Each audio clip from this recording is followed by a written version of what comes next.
Assalamualaikum warahmatullahi wabarakatuh.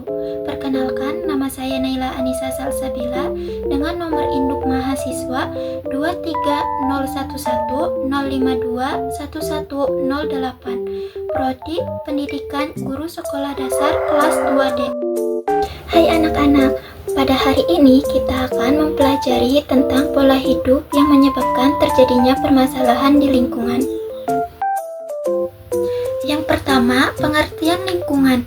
Lingkungan merupakan kesatuan ruang dengan semua benda, daya, keadaan, dan makhluk hidup termasuk manusia dan perilakunya yang mempengaruhi alam, kelangsungan kehidupan. Lingkungan adalah keadaan sekitar yang mempengaruhi perkembangan dan tingkah laku makhluk hidup. Selanjutnya, pola hidup manusia. Udara yang bersih sangat dibutuhkan oleh manusia untuk bernapas. Air yang digunakan untuk minum, mandi, dan mencuci juga merupakan kebutuhan yang penting bagi manusia.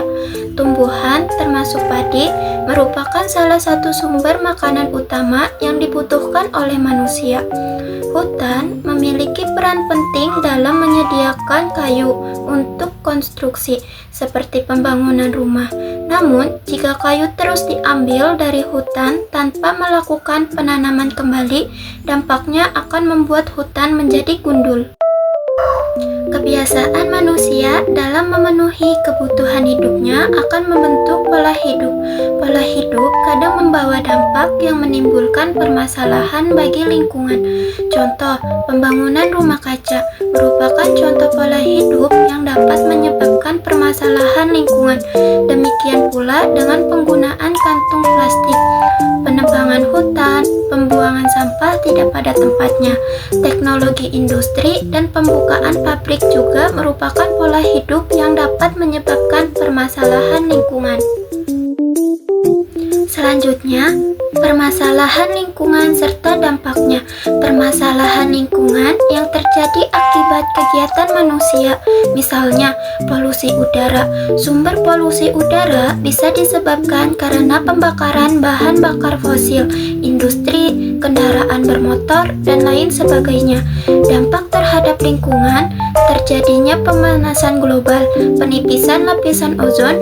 Adapun dampak sosial yang terjadi akibat permasalahan lingkungan, adanya gangguan kesehatan, meningkatnya penyakit pernapasan. Kemudian dampak terhadap ekonomi antara lain biaya perawatan, kesehatan, penurunan produktivitas. Dan pencemaran air juga merupakan permasalahan lingkungan yang dapat disebabkan adanya limbah industri, pembuangan sampah, dan penggunaan pestisida. Dampak terhadap lingkungan, misalnya ekosistem air tercemar, kepunahan flora dan fauna air.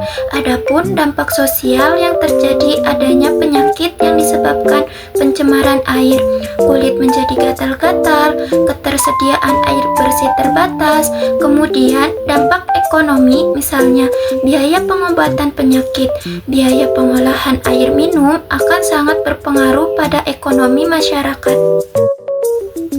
Perusakan hutan dan ekosistem.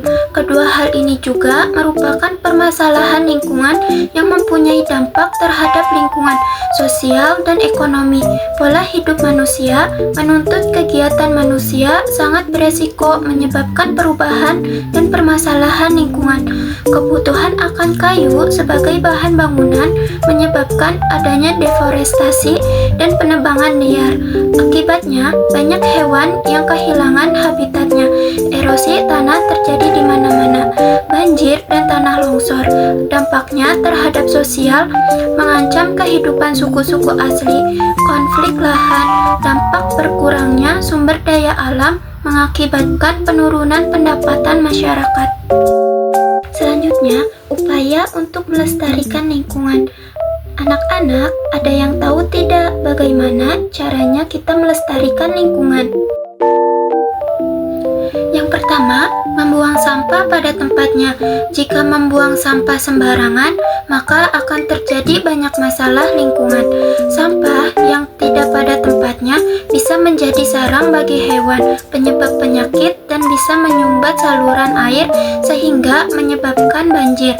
Bahkan, sampah bisa menyebabkan sumber air menjadi tercemar dan tidak layak dikonsumsi.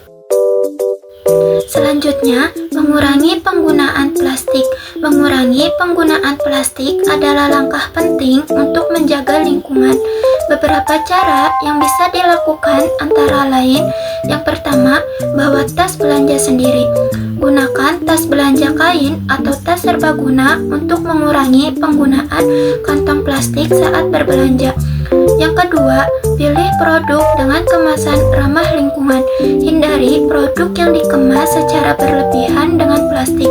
Pilihlah produk yang menggunakan kemasan minimal atau kemasan yang bisa didaur ulang. Yang ketiga, gunakan botol minum atau wadah makanan yang menggunakan botol minum dan wadah makanan yang bisa digunakan berulang kali dapat mengurangi sampah plastik dari botol minum dan kantong makanan sekali pakai. Keempat, kurangi penggunaan sedotan plastik.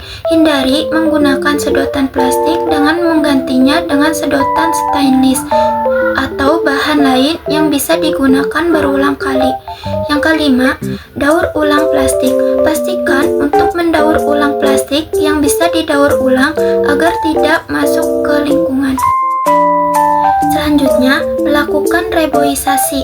Reboisasi adalah kegiatan penghijauan kembali agar alam menjadi hijau dan biasanya dilakukan di hutan yang sudah gundul agar bisa berfungsi sebagaimana mestinya. Banyaknya pembakaran liar dan alih fungsi hutan tanpa diiringi reboisasi tentunya mengakibatkan dampak buruk terhadap kelestarian lingkungan. Selanjutnya, mengurangi penggunaan bahan kimia. Bahan kimia yang terbuang di lingkungan bisa merusak tanah, air, hingga udara.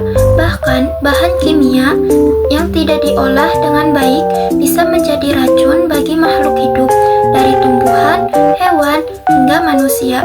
Mengurangi penggunaan bahan kimia dalam kehidupan sehari-hari perlu dilakukan guna menjaga lingkungan. Sekilas penjelasan mengenai pola hidup yang menyebabkan terjadinya permasalahan di lingkungan. Mohon maaf apabila ada kesalahan. Semoga materinya dapat dipahami. Sekian dan terima kasih. Wassalamualaikum warahmatullahi wabarakatuh.